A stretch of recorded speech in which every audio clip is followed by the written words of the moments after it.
উপজেলা চেয়ারম্যানের একটা গাড়ি থাকে, আমরা ভাড়ায় গাড়ি চালাইতে হয়। আমাদেরকে যদি আমরা লজ্জায় এটা বলতে পারি না, আমরা এটা লজ্জায় কোথাও বলতে পারি না। এখন আমাদেরকে যদি একটা বসার ব্যবস্থা করে দিছে, এখন মানুষের কাছে যাওয়ার জন্য যদি একটা গাড়ির ব্যবস্থা করে দেয়, তাইলে আমাদের জন্য একটু সুবিধা হয়, মানুষের কাছে একটু যাইতে পারি। ছোটদেরকে কখনো না বলতে নাই, তাদের আবদারে সবসময় হা বলতে হয়। হাসনাত আব্দুল্লাহ বলে ফেলেছে, সাথে সাথে না না বললে আমি বেশি খুশি হইতাম। কি কথা বলতেই হবে, বলেন বলেন। আমি সবসময় হচ্ছে বিভিন্ন মানে বিরোধিতার জন্য দাঁড়াই। আজকে থ্যাংক ইউ জানাচ্ছি যে আজকে এই ধরনের একটা সিদ্ধান্ত নিয়েছেন। আমার এই অপোজিশন থেকে আপনাদের সবাইকে থ্যাংক ইউ জানাচ্ছি যে একটা বসার অন্তত জায়গা হয়েছে। আমরা লজ্জায় একটা কথা বলি না। এখন এই পার্লামেন্টের সেকেন্ড মোস্ট জুনিয়র হিসাবে একটা কথা বলছি মানে আপনাদেরকে, সেটা হচ্ছে যে আমাদের একটা ইউনো মহোদয়ের একটা গাড়ি থাকে, উপজেলা চেয়ারম্যানের একটা গাড়ি থাকে, আমরা ভাড়ায় গাড়ি চালাইতে হয়। আমাদেরকে যদি আমরা লজ্জায় এটা বলতে পারি না, আমরা এটা লজ্জায় কোথাও বলতে পারি না। এখন আমাদেরকে যদি একটা বসার ব্যবস্থা করে দিছে, এখন মানুষের কাছে যাওয়ার জন্য যদি একটা গাড়ির ব্যবস্থা করে দেয়, তাইলে আমাদের জন্য একটু সুবিধা হয়, মানুষের কাছে একটু যাইতে পারি।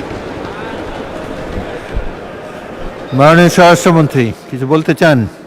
স্পিকার, মাননীয় স্পিকার, আপনাকে ধন্যবাদ। আজকে এমপিদের প্রাপ্তির পরে অপ্রাপ্তির খবরটা বলতে চাচ্ছিলাম না। আমাদের মাননীয় প্রধানমন্ত্রী যেদিন সংসদ নেতা নির্বাচিত হয়েছেন, আমাদের পার্লামেন্টারি পার্টির মিটিংয়ে প্রথমেই দুইটা অনুশাসন দিয়েছেন যে আমরা এমপিরা এই নতুন পার্লামেন্টে জনপ্রত্যাশা অনুযায়ী আলাদা কোনো সুযোগ সুবিধা নেব না। সেই হিসাবে তিনি অনুশাসন দিয়েছেন। একটা আইন আছে, এটা সংসদ বিষয়ক মন্ত্রণালয়ের অধীনে সংসদ সচিবালয় থেকেই লিড করবে। এই আইনে আমরা একটা সংশোধনী আনবো যে এই মহান জাতীয় সংসদের কোনো সদস্য আমরা ট্যাক্স ফ্রি গাড়ি নেব না।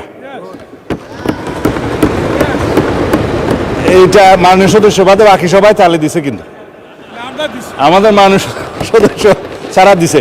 তবে সংসদ সদস্যগণ নয়, শুধু বাংলাদেশের এই সরকারের সমস্ত মন্ত্রী, সরকারি কর্মকর্তা যারা গাড়ি পায়, তেল পায়, সেটা আমরা ক্যাবিনেটে একটা ডিসিশন নিই। ইতিপূর্বে আপনারা নিশ্চয়ই নিউজ পেপারে দেখেছেন, এই ক্রাইসিসের সময় শতকরা 30% তেলের বরাদ্দ আমরা কমিয়ে দিয়েছি এবং কৃচ্ছ্রতা সাধনের উদ্দেশ্যে সরকারি কর্মকর্তাদের আপাতত লোন সুবিধা যেগুলো আছে সেটাও কাটিল করা হয়েছে ফর দি টাইম বিং। এই সমস্ত এগুলো আমরা সবই জনবান্ধব এবং জনপ্রত্যাশা অনুযায়ী যাচ্ছি, আমাদের মাননীয় প্রধানমন্ত্রীর নির্দেশনা অনুযায়ী। মাননীয় সংসদ সদস্য নিশ্চয়ই অফিস পেয়ে খুশি হয়েছেন, আবার গাড়ি না পেলে নাখুশ হবেন। তো সেই জন্য কীভাবে কী করা যায় সংসদ সদস্যদের যানবাহনের ব্যবস্থা, সেটা আলাদাভাবে আলাপ আলোচনা করে সরকারি দল বিরোধী দল একটা বিহিত ব্যবস্থা করার জন্য আমি মাননীয় প্রধানমন্ত্রীকে অনুরোধ জানাচ্ছি। ধন্যবাদ মাননীয় স্পিকার। মাননীয় বিরোধী দলের নেতা বলুন। আমি আজকে ধন্যবাদ দিতে দাঁড়ালাম, কারণ বিরোধী দলেরই একজন সদস্য তিনি এই দাবিটা সামনে এনেছিলেন। ট্রেজারি বেঞ্চ থেকে এটাকে কগনিজেন্সে নিয়ে বাস্তবায়নের উদ্যোগ নেওয়ার জন্য আমি ধন্যবাদ জানাই। তবে একটা কথা আছে যে ছোটদেরকে কখনো না বলতে নাই, তাদের আবদারে সবসময় হা বলতে হয়। হাসনাত আব্দুল্লাহ বলে ফেলেছে, সাথে সাথে না না বললে আমি বেশি খুশি হইতাম।